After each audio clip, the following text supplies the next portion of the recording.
Hey, it's the Spooky Cat Lady, and today we're going to talk about what to do when you go to the port to get on the boat.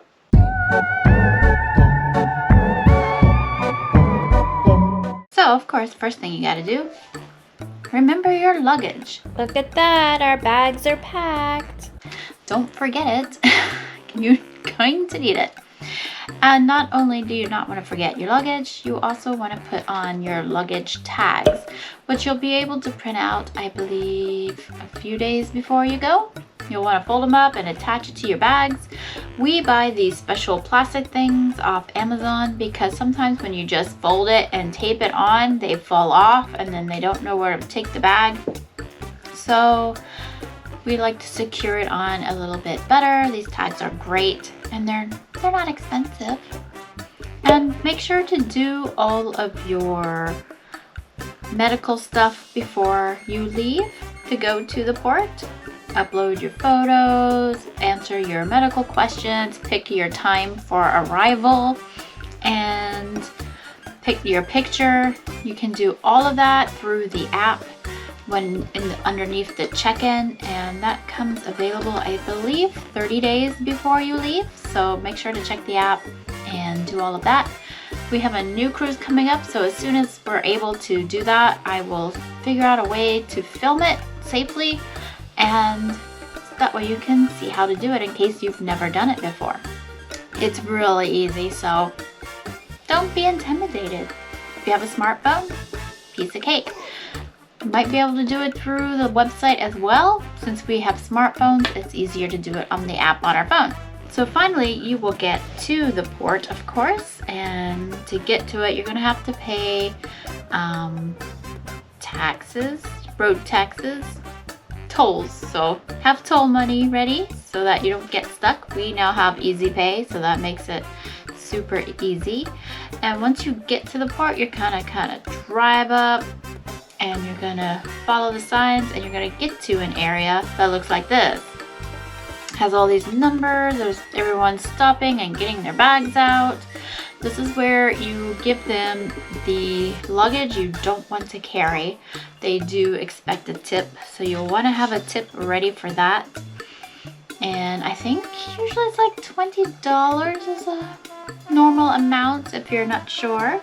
After you give them your bags, you're going to go to the area where you park. The last time, back in 2018, when we parked at Bayonne cruise port, they had covered parking. They had one of those pull-in parking. For some reason, this year when we went on Adventure of the Seas, they weren't using that. I don't know why. They had different parking. And not only were they not using their fancy covered parking, they were also charging you more for it. And here's the price of what they were charging it. And this is a 5-night cruise, so the longer the cruise, the more you're going to pay. So $125 for a 5-day cruise. Pretty expensive now. From where you park, either walk back to the terminal.